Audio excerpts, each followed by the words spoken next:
Eh, tadi Bapak mengatakan nggak bisa dilarang, betul. Anyway juga dalam seminggu terakhir ini mereka nggak punya kerja, mereka yang sudah merasa pekerjaan mereka hilang sudah kembali. Kalau tidak salah dalam 8 hari ini tercatat lebih dari 14.000, hampir 100 bus juga sudah keluar Jakarta karena mereka mudik. Tadi Bapak mengatakan ya mereka bisa mau tidak ada pilihan lain, mereka sudah kembali tapi melakukan isolasi mandiri, karantina mandiri. Ini agak sulit dibayangkan karena mereka tidak bisa dilarang mudik, bagaimana mereka bisa diminta disiplin untuk karantina mandiri? Ya itulah tugas kita semua, Rosi. Kita harus kehendak kita memberi penjelasan. Makanya dalam nanti panduan itu kita minta. Jadi semua tokoh-tokoh, influencer, sama alim ulama, sama pendeta, semualah kita ini rame-rame memberikan penjelasan. Mau berapa persen berhasil ya kita lihat. Kan tidak bisa juga kita katakan kalau kita bikin lockdown atau kita bikin tidak boleh mudik lantas 100% berhasil, tidak juga.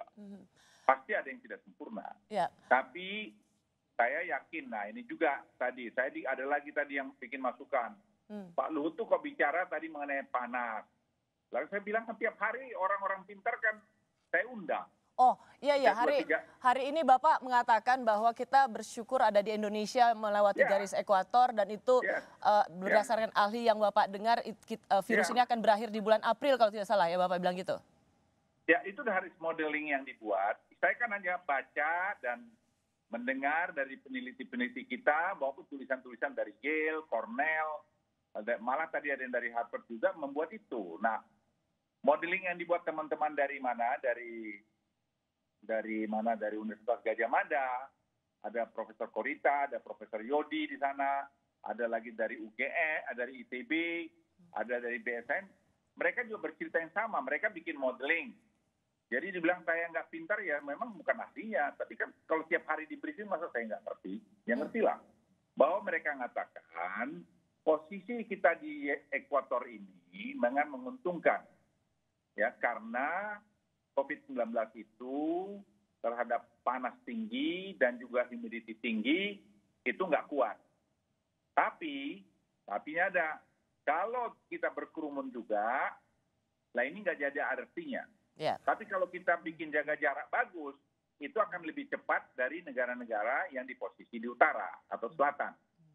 Jadi kita harus manfaatkan ini. Nah ini kan juga informasi ini menata strategi kita juga. Ya, jadi orang mesti paham juga itu. Nah, di tentara itu kan kita sama, mencari semua informasi. Sorry Pak, nah, maaf Pak, saya potong. Karena gini, jadi bahwa dalam posisi di mana tropis, virus itu tidak bisa lemah. Tapi tetap saja physical distancing itu penting. Karena percuma juga ketika kerumunan itu terjadi.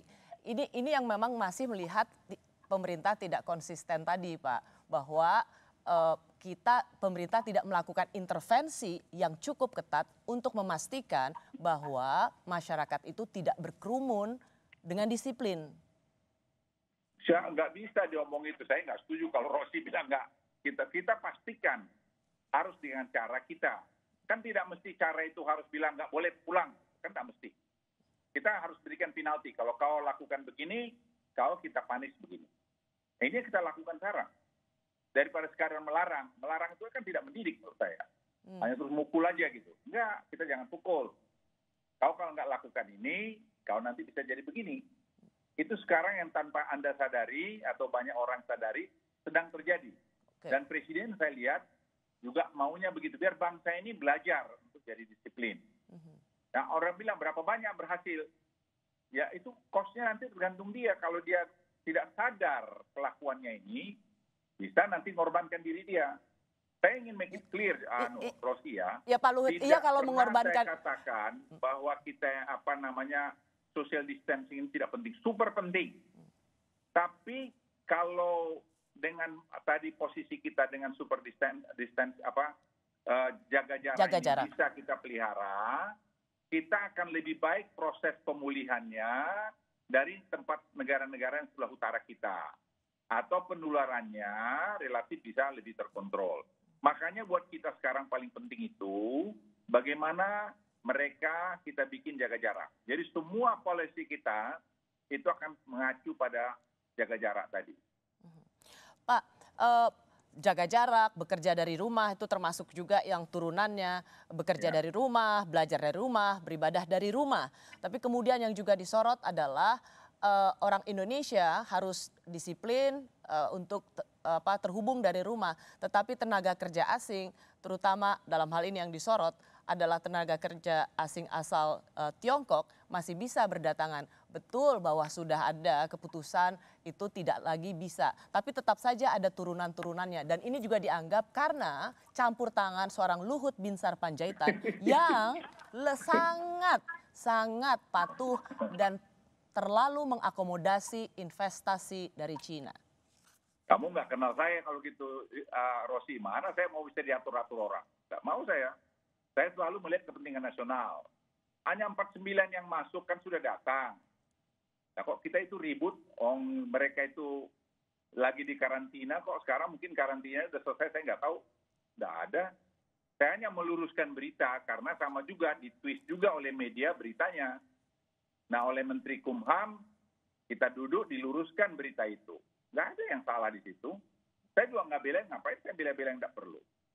Tapi yang saya ingin sampaikan, kalau sekarang ada tenaga kerja masuk yang sudah melalui proses, karena sudah ada aturannya itu Permen 7 kalau nggak keliru dari Kumham. Orang dari negara yang sudah mengeluarkan sertifikat bahwa dia aman, ditambah lagi karantina 14 hari, masuk ke Indonesia, karantina 14 hari, kita butuhkan dia kerja, kita bisa lakukan. Dan baru satu kali dilakukan yang 49 orang itu yang dikendari. Dan saya sudah bicara sama Bupati, memang ada salah perusahaan itu. Dia tidak lapor sama Pemda, ya itu saya marahin. Ya, di mana salahnya?